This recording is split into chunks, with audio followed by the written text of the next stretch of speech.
어떻게 받아들여야 할까요? 부동산 대세 상승 주장에 대해서 한번 분석을 해보는 시간을 갖도록 하겠습니다. 자, 대한민국 부동산 어떻게 될까요? 자, 이거 주제 던져주면요, 진짜 정말 열심히 싸울 겁니다. 정치, 종교 이야기만큼, 이걸로 싸우는 이슈 많지 않을 겁니다. 자, 내린다, 오른다. 극명하게 갈립니다. 자, 이거 일반 국민들뿐만 아니라 전문가들도 부동산 가격에 대해서 전망을 해보면요, 너무 비싸다, 많이 떨어질 것이다, 아니다, 급등할 것이다, 이렇게 주장이 많이 갈립니다. 자, 이걸 예전에 이제 SBS 한 시사 프로그램에서 이것을 이제 전문가들을 모셔놓고 토론을 한 적이 있습니다. 아마 여러분들 기억하실 겁니다. 2010년 10월에 SBS 스페셜 아파트 혼란의 시장, 그래서 2부작에 걸쳐서 진행을 했는데, 이때 이제 부동산 관련된 현재 상황하고 전문가들 모셔놓고 부동산 시장 전망을 한 적이 있었습니다. 토론식으로. 그때 나왔던 분들이 이제 선대인 경제연구소장님하고 조명래 교수님, 심교원 교수님, 그리고 두성규 이제 연구원, 이제 건설산업연구원 이제 연구원님이 이제 오셨는데, 자, 각각 주장하는 내용을 한번 정리를 해봤습니다. 이제 선대인 연구소장 같은 경우는 생산인구 감소, 천조에 가까운 가계부채, 1인 가구 중심의 증가로 아파트 수요가 감소할 것이다, 이렇게 주장을 하셨고요. 조명래 교수님은 거시경제 악화, 부동산 시장을 떠받들 수 있는 대한민국 경제 상황이 좋지가 않다. 물론 이 시기에 저성장, 저소비, 저물가의 유노멀 시대였죠. 아마 제가 알기로는 이 방송이 나갔을 때 한국 경제 성장률이 제가 알기로는 1분기 경제 성장률이 0.3%였던 걸로 기억을 해요. 자, 장기적 관점에서 수요 감소는 주택 시장의 큰 타격, 이제 인구적인 관점에서 보신 거죠. 자, 이때 아마 출생 인구가 아마 40만 정도대로 많이 감소를 했는데, 지금 40만이 뭐예요? 지금 30만도 지금 깨지게 생겼어요. 자, 그리고 이제 집값 여전히 매력 있고 지금 사놓으면 괜찮다 주장하신 분들이 이제 심교원 교수님인데, 자, 주택 보급률 100%가 넘어도 지역에 따른 주택 상승은 가능하다. 단 양극화가 일어날 것이다. 자, 주택이 넉넉하게 공급된 상황에서는 지역에 따른 차별화가 일어날 것이다. 자, 두 번째, 인구가 감소해도 경제 성장이 지속되면 집값은 꾸준히 상승한다. 그 예로 이제 유럽 모델을 들으셨죠. 자, 두성규 연구위원 같은 경우는요, 주택은 가구 단위 구입이기 때문에 인구가 줄어들어도 가구 수가 늘어나면 수요는 증가한다, 이런 말씀을 하셨고요. 공급이 늘어나는 2015년 전후가 내 집 마련의 가장 효과적인 시기다. 자, 내 집 마련 효과적인, 왜냐? 공급이 늘어나게 되면은 청약 경쟁률도 낮아질 것이고 집값도 분양가도 높게 책정 못할 것이기 때문에 지금 사야 된다. 2015년 분양이 지방권, 경기도 분양이 굉장히 많았었거든요. 자, 이 토론 결과 일단 방송 편집도 약간 집값 하락을 점치는 쪽으로 편집이 돼 있었고요.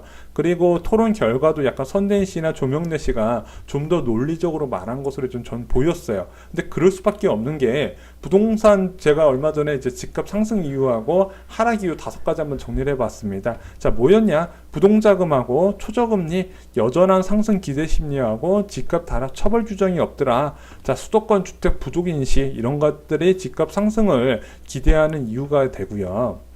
반면에 하락한 이유 보면은요, 10년 동안 최고 입주 물량 82,500가구, 2008년, 2009년 집값 하락을 이끌었던 이 대규모 입주 물량보다 2019년, 2020년에 더 많고요. 강남권에 많이 집중이 돼 있더라.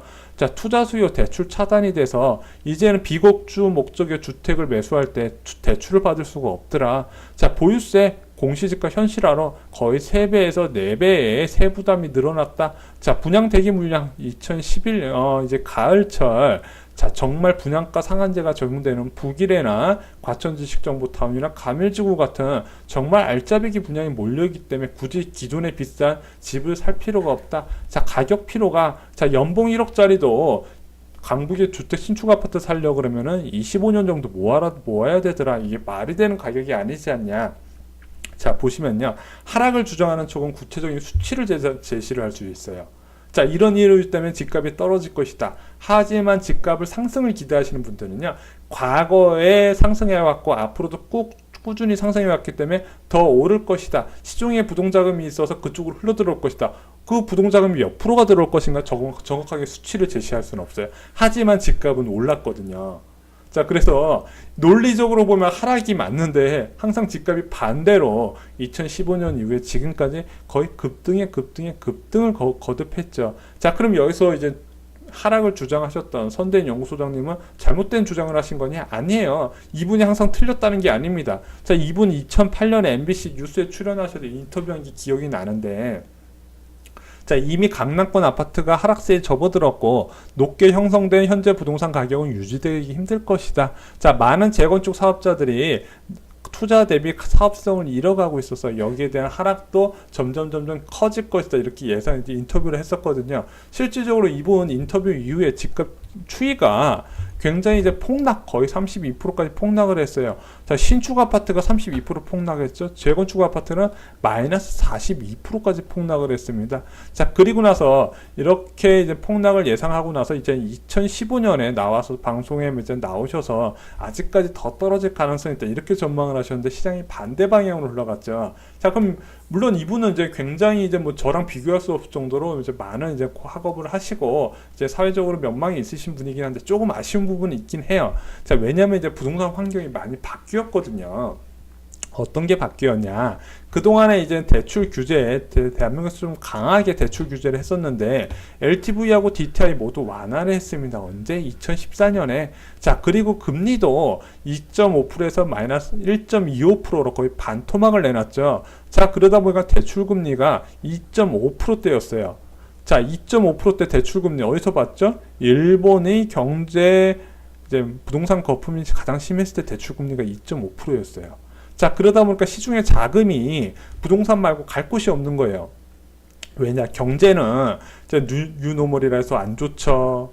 은행 예금은 1년 만기 정기 예금 이자가 1.7%밖에 안 되죠. 갈 데가 부동산밖에 없었다는 거죠. 자, 규제가 엄청 많아했죠. 재건축 연한 40년에서 30년으로 낮추면서 80년대 후반에 지어진 아파트도 가격 상승을 할 수 있게 했고요. 양도세, 취득세 면제 또는 인하하면서 자, 집으로 투자해라, 이렇게 정부에서 공식적으로 열어줍니다. 재건축 초과이용 환수제도 유예하면서 아, 재건축 마음대로 하세요. 집 지으세요. 이렇게 부추긴 거죠. 자, 공급 같은 경우는요.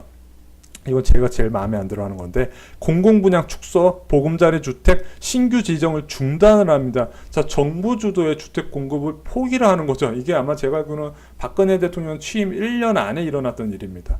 자, 뉴스테이 임대 공급 확대를 하는데 이게 참 웃긴 게, 자, 건설사들 먹거리가 걱정되니까 야, 임대 사업도 공공이 하지 말고 민간에서 하라 해가지고 이제 뉴스테이 임대 공급을 했는데, 자, 이게 뭐냐면 이게 워낙 고가의 월세가 형성돼 있어요. 그래서 이 돈 주고 80만 원, 100만 원 주고 누가 월세 주고 집을 들어가느냐, 이런 논란이 많이 있었거든요. 이건 결국엔 건설사 일감 몰아주기였더라. 자, 이거 제가 알기로는 뉴스테이 임대 늘린다고 그린벨트까지 해제했던 걸로 기억해요.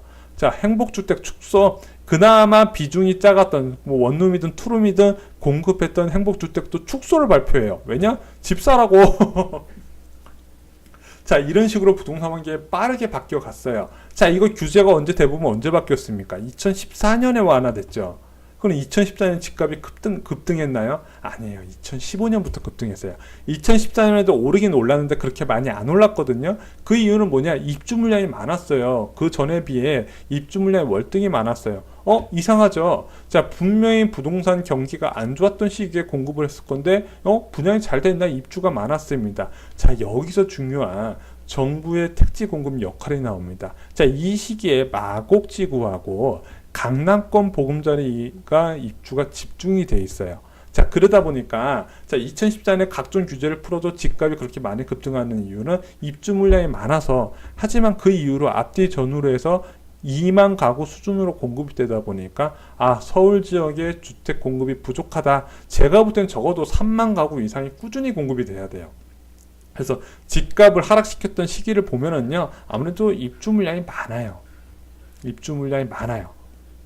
그리고 이 공급됐던 2014년에 공급됐던 주택들 가격이 굉장히 저렴했거든요. 강남권 보금자리 세곡동, 내곡동 제가 알기로는 전용 84제곱미터 분양가가 4억 3천 수준이었어요. 자, 이렇게 분양하니까 민간 건설사도 가격을 낮출 수밖에 없었던 거죠. 자, 그러니까 박근혜 정권 들어서 공공 분양 폐지, 이런 식으로 나온 거예요. 민간 건설사 살려주려고.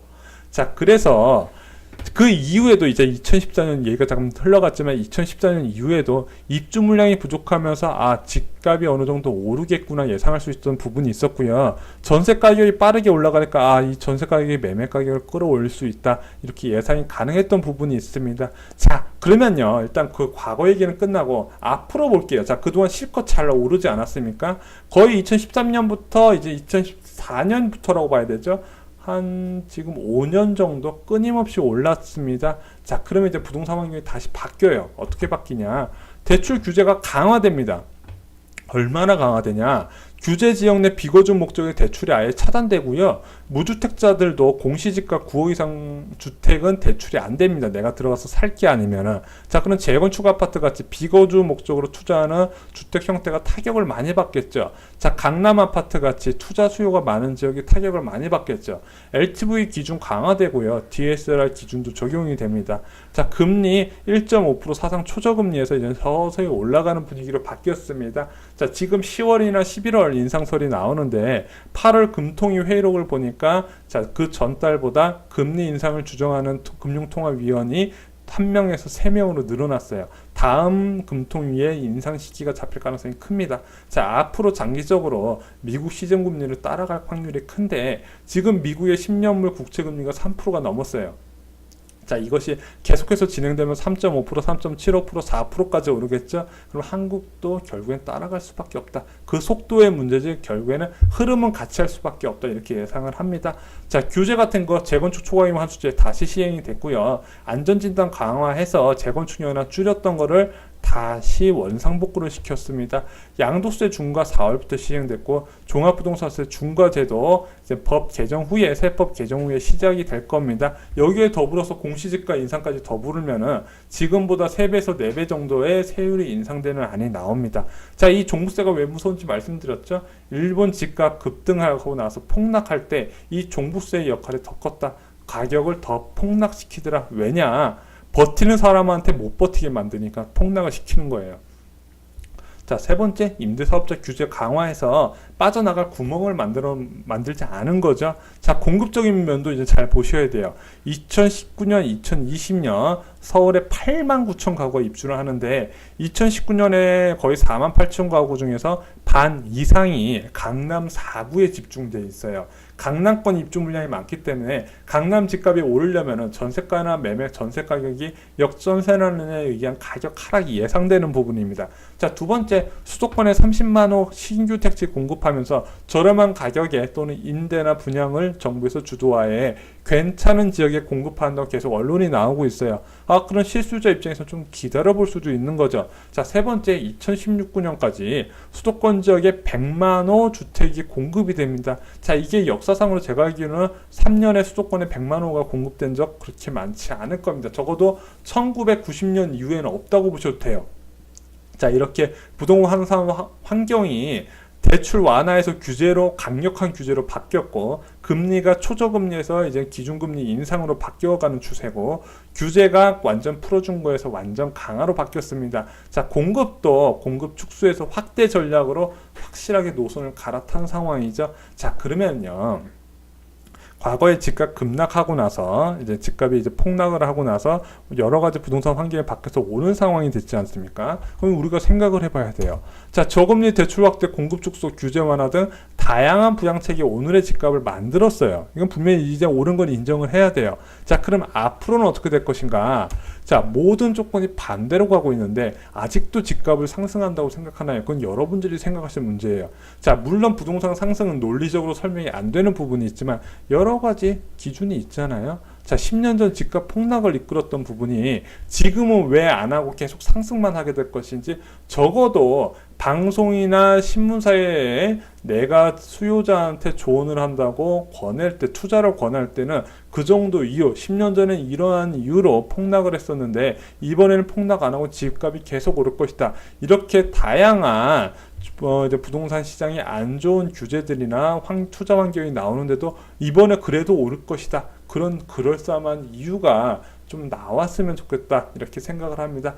뭐 투자의 판단은 여러분들이 하시는 거지만 전 적어도 집값 급등을 이끌었던 모든 환경들이 지금 반대로 가고 있다 이렇게 말씀을 드립니다. 이상으로 쇼킹 부동산 마치겠습니다. 좋아요하고 구독,